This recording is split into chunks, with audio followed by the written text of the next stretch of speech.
స్నేహితులారా, ఈ సమయాన్ని బట్టి దేవునికి వందనాలు తెలియజేస్తూ ఉన్నాను.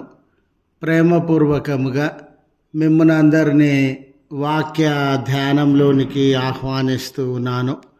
మారు మనసునకు తగిన ఫలములు ఫలించుడి అనే ఆలోచనను మీతో కూడా పంచుకోవడానికి, మరి ముఖ్యంగా మారు మనసునకు తగిన ఫలము అనే ఆలోచనను మీతో కూడా పంచుకోవడానికి ఇష్టపడుతూ ఉన్నాను. కనుక దేవుని యొక్క వాక్యమును మీరు ముగింపు వరకు ఆలకించాలని మీ కుటుంబ సభ్యులతోనూ తోటి విశ్వాసులతోనూ ఈ వీడియో షేర్ చేసుకోవాలని, మీ ప్రార్థన మనవులు ఎట్టివైనను కామెంట్స్ రూపంలో కానీ ఫోన్ కాల్ ద్వారా కానీ తెలియజేయండి.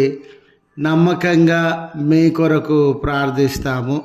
ఈ వీడియో మీ ఆధ్యాత్మిక జీవితంలోకి ఉపయోగకరంగా ఉంది అని మీకు అనిపిస్తే దయచేసి ఈ ఛానల్ను సబ్స్క్రైబ్ చేసుకునవలసినదిగా మనవి చేస్తూ ఉన్నాను. లేఖనము లూకా సువార్త 3వ అధ్యాయము 8వ వచనము. మారు మనసునకు తగిన ఫలములు ఫలించుడి. స్నేహితులారా, ఈ మండల కాలంలో ఈ లెంటెన్ సమయం అంతటిలో మారు మనసు విషయమై మనము శ్రద్ధ కలిగినటువంటి వారంగా ఉంటాం.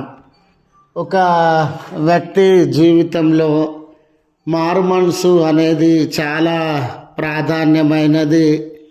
అతడు సిన్సియర్గా, జెన్యూన్గా మారు మనసు అనేది పొందేవాడుగా ఉండాలని మనము తలపోస్తాం.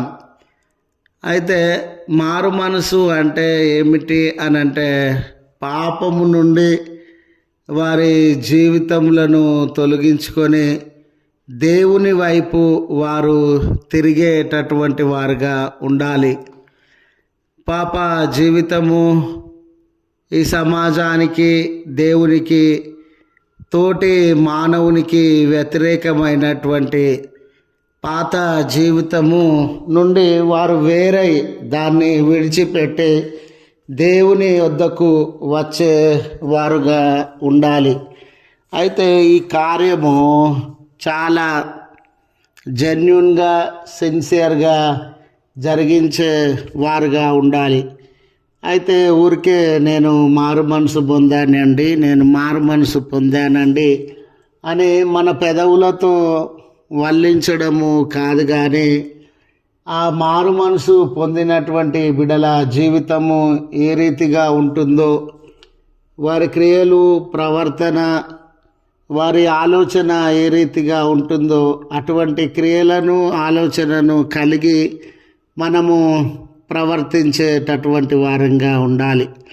బాప్తిస్మం ఇచ్చు యోహాన్ గారు తన యొద్దకు మారు మనసు పొందినాము, బాప్తిస్మం ఇవ్వండి అని వచ్చుచూ ఉన్న జన సమూహాన్ని, సుంకరులను, సైనికులను, ఆయా బాధ్యతలను నిర్వర్తించేటటువంటి వారిని ఉద్దేశించి ఈ మాటలను పలికినటువంటి వాడిగా మనము గమనించగలము.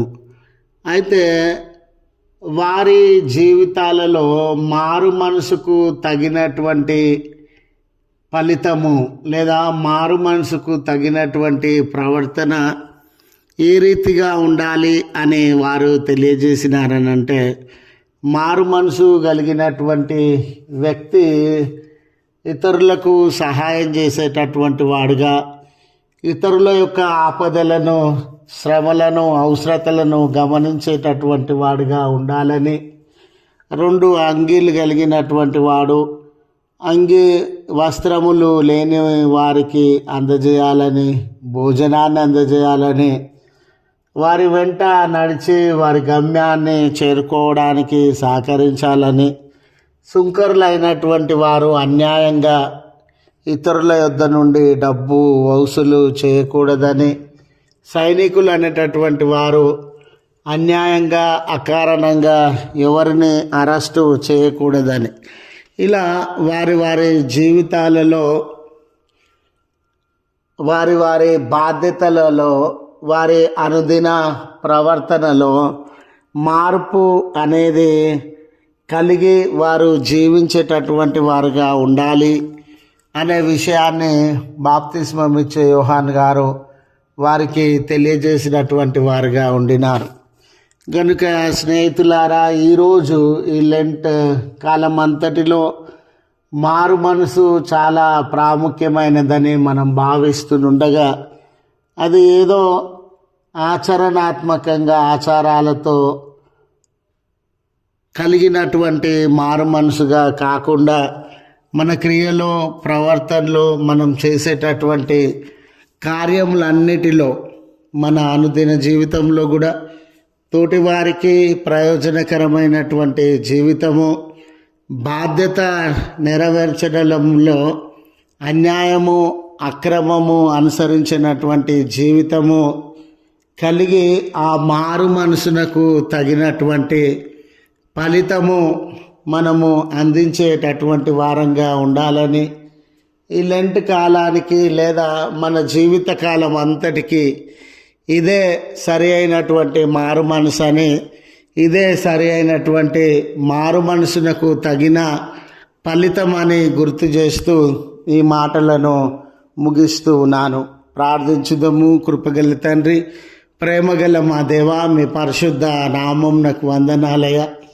గడిచిన కాలమంతయు మీ చల్లనైన రెక్కల క్రింద మమ్మను కాపాడి మా జీవితములను దిద్దుకొనుటకు, మా ప్రవర్తనను మార్చుకొనుటకు మరొక నూతన దినాన్ని మీరు అనుగ్రహించిన విధానమును బట్టి మీకే కృతజ్ఞతలు స్తోత్రములు చెల్లిస్తూ ఉన్నాను. మీ కనికరాన్ని మాకు అనుగ్రహించండి తండ్రి. మా బలహీనతలను తొలగించండి అయ్యా. మారు మనసునకు తగిన ఫలితము ఫలించడానికి మీ నడిపింపును ప్రసాదించమని బ్రతిమాలుకొనిచున్నాం.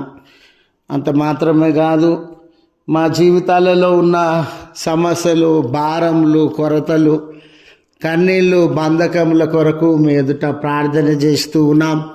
మా మొరలను ఆలకించండి, మా జీవితములను సరిచేయండి. మీ హస్తములను చాచి ప్రతి విధమైన బంధకముల నుండి, శ్రమల నుండి మాకు విడుదల అనుగ్రహించి ఈ దినపు దీవెనలతో మమ్మను దర్శించుమని అయా, మీ సహాయం కొరకు నిరీక్షించుచూ ఉన్న బిడ్డలనందరినీ మీరు కనికరించి మీ ఉన్నతమైన సహాయాన్ని, దయా కనికరములను కుమ్మరించుమని క్రీస్తు పేరట వేడుకొనుచు ఉన్నాము తండ్రి. ఆమెన్. తండ్రి, కుమార, పరిశుద్ధాత్మ త్రియేక దేవుని దీవెన మనకు తోడై ఉండి మనలను కాపాడును గాక. ఆమెన్.